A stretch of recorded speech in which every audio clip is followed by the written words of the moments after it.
Baki Hanma, Batman, Son Goku, Ohma Tokita, Garou, and many, many more. These days, former nerds not only want to look like these characters, but fight like them as well. What's the point of having all these muscle gains for show, but not for go? It's like this bodybuilder said. People always be thinking I can fight. Like, I swear to God, every time I walk around, people are like, oh, bro, I wouldn't want to fight you. Bro, I can't fight. That's the reason I got big. I don't want people to me. So I'm like a peacock. If someone runs up on me, I just flex on them. You know, I hit a front double bicep and they run away. But if they wanted to fight me, they'd me up. There's no benefit for me fighting because I can't fight. So if I knock someone out, they'd be like, oh, you're buff. You should knock him out. And if I get knocked out, then I'm a world star. Buff guy gets knocked out by a 100-pound guy in Vegas on the strip. I ain't find nobody, bro. I'm from the suburbs.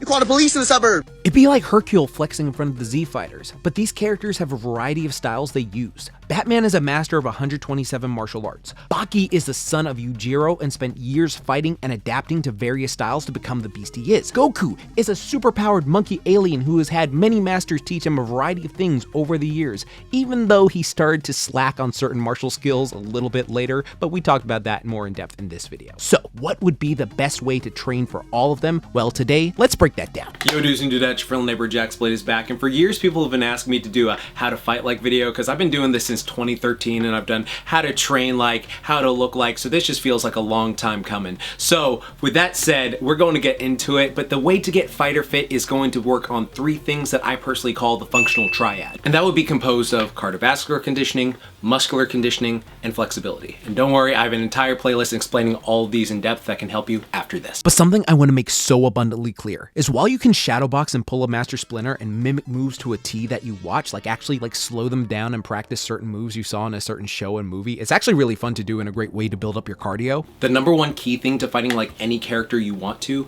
is to spar. That is undebatable, because no matter how many times you practice the moves, no matter how many times you like mirror the moves exactly, unless you are sparring against live resistance, then you don't know how effective they truly are. Because you could be getting moves down and think that, oh, I got this, and then be so easily telegraphing your attacks that someone could just like counter you very easily. And before, well, actually, I don't spar at all, and I've been in 100 million street fights, and I always win, and once I see red and silver, and I know more about any combat on the planet than you.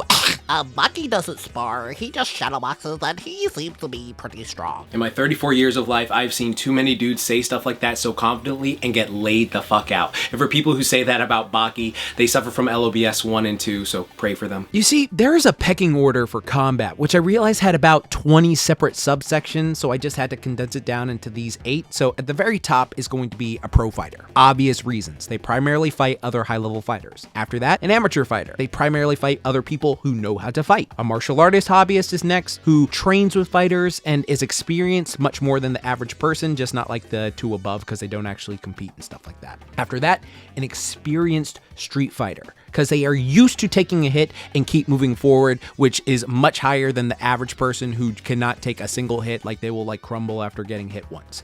Then after that is a person who works out and does cardio martial arts, like, you know, something like cardio kickboxing or Taibo, and they are fitter than the average person and can do some moves, albeit not expertly. And then after that is a person who just works out just because they are fitter than the average person. After that is a person who doesn't work out but watches combat sports, because you can actually see the moves and pick them up and be like, oh, I can do something like that, and it may help you in certain situations. And then at the very bottom are a person who just does not train at all, doesn't work out at all, just, you know, doesn't do anything like that. Now this isn't 100%, as there's always going to be outliers in the scenario, but it is a good average to remember, because the majority of people overestimate their fighting abilities. They truly do believe that, like, if you start playing the Mortal Kombat theme and jump into a crowd, you can just be like,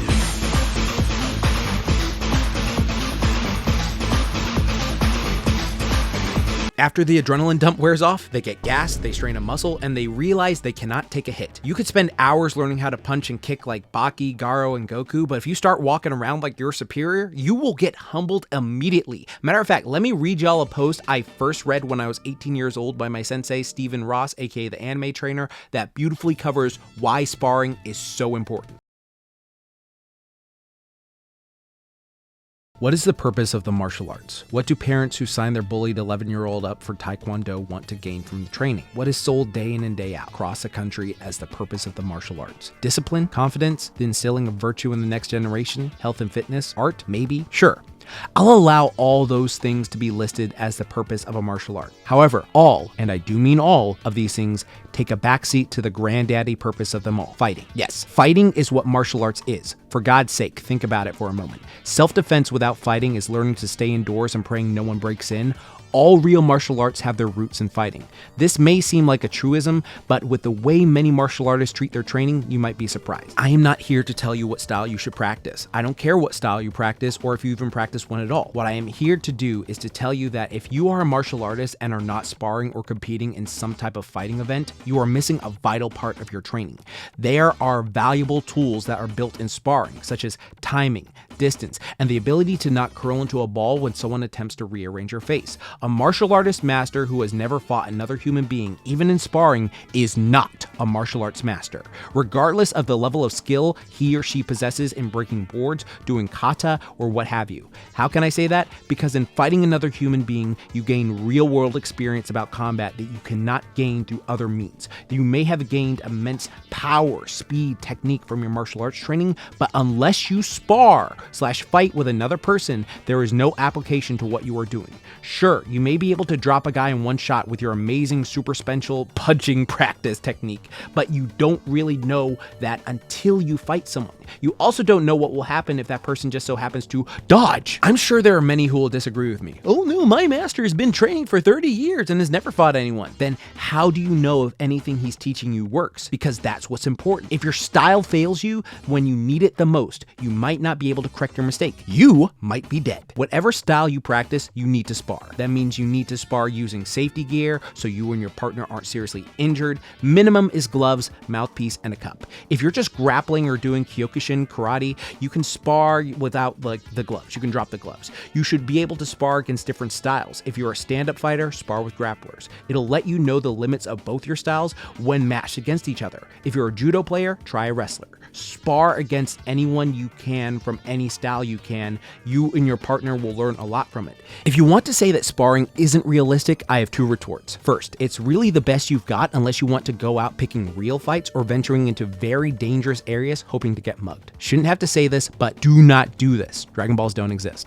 All right. Second, self-defense techniques where you defend a single lunge punch you know is coming and then hit your immobile opponent 3 times, or just waiting on your body opponent bag doesn't really rank up in terms of realism either. Of course, if you've been reading real anime training, I've always been a proponent of sparring. And how could I not be with the countless number of fights that happen in anime we cover? Goku spars, Kenichi spars, Ippo spars, Baki spars, and a lot of guys just pick fights, but the point is the same. If you are practicing a martial art and you are not fighting, start now.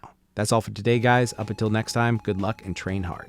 Now, 3 things. 1, I understand some people can't go to a combat gym yet, so don't worry, I'll give you some stuff that you can do in the meantime that'll just help you prep yourself. 2, some people are just deathly afraid of getting hit. And 3, the fantasy of fighting versus the reality of fighting. For people in category number 1, train the functional triad I mentioned earlier, and I highly recommend recording yourself on your phone or a camera and having a mirror setup and learning the basics. There are hundreds of videos that teach you that from actual combat coaches. You need to learn the basics and then transition over to doing more creative things. I'll put some in my description box. Another fun thing you can do is VR boxing, or go on YouTube and look up the VR fights where you try to get the rhythm down and try to defend yourself.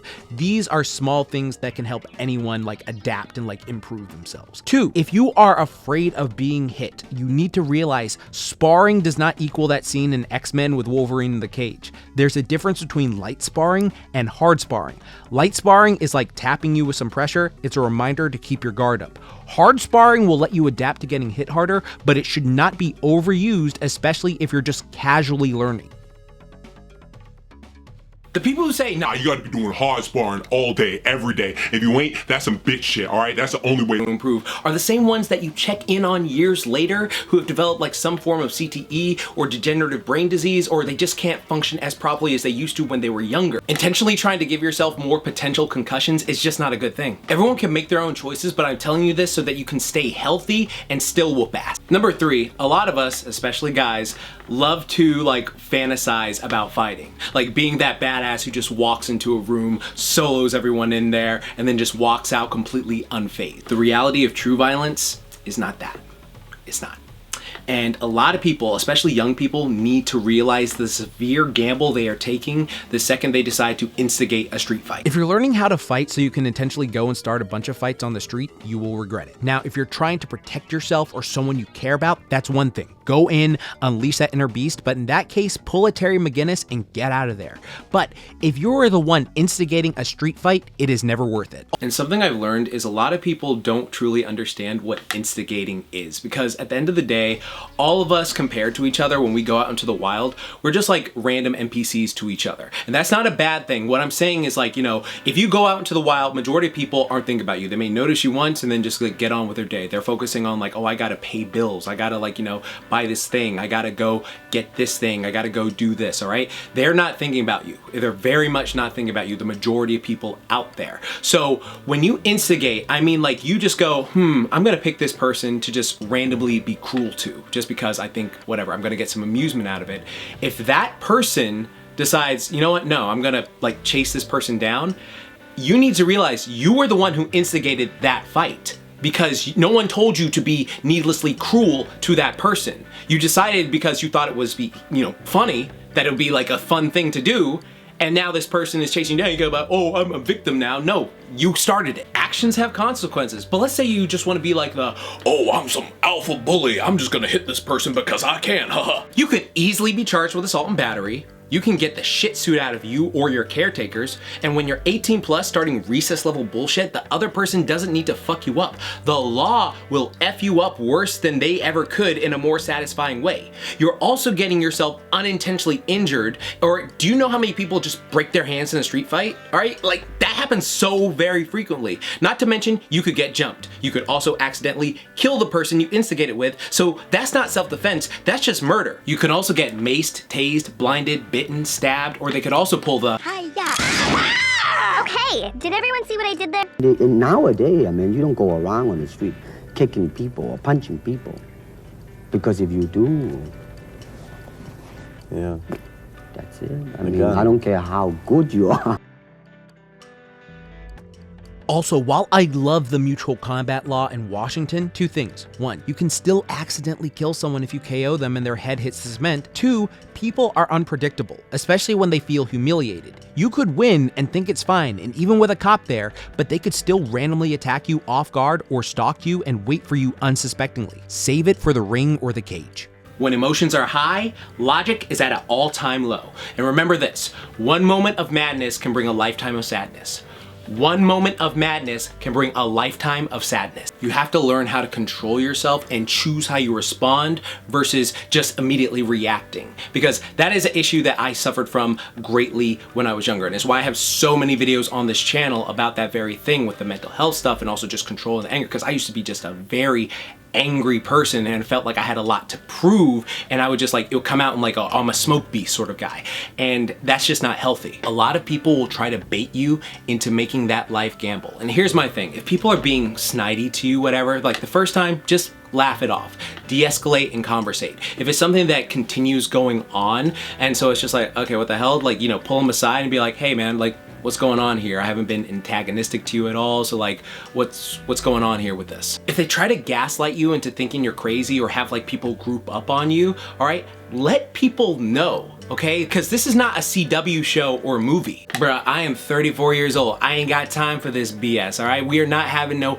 Def Jam fight for New York shit, all right? Thankfully, I can hit pretty hard and I'm very fast, and because of my years of like doing this stuff, I can like know where to hit so I can get out of there very fast. But again, it's just not worth it at the end of the day, and you need to distance yourself from people if they get you into this sort of thing consistently. But you realize as you get older, there are so many workarounds to these situations where like when you keep a level head, your knuckles do not have to get bloody. If you made it this far in the video, type SPAR safe in the comments down below. It shows me who made it this far. And then also be sure to hit that bell icon and subscribe. I got a ton of stuff here for you. And if you want to build your functional triad, again, check out my playlist. It will help you get all that stuff. But if you're looking for something a bit more in depth to help you build more effectively, check out my app. It is actually on massive massive discount for this week. It's in the pinned comment, so check it out for yourself. And tell me, who's your fave fictional fighter? If you could just wake up and fight like them, who would you do? No superpowers, like I can shoot energy blast or transform or something like that, but just like if you had the martial skill of them, who would you want to do? Let me know in the comment section down below. I love reading those comments and I love getting a discussion going about them. Also, if you'd like to work with me with coaching, all right, check out my link in the description box. Remember, we're doing a 10-week beach jet prep episode training thing.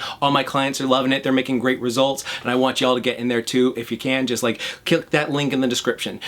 But remember, like I always say, keep calm, booyah on, and don't forget, momentai. Now go be the best you possible and stay out of unnecessary trouble. It's not worth it.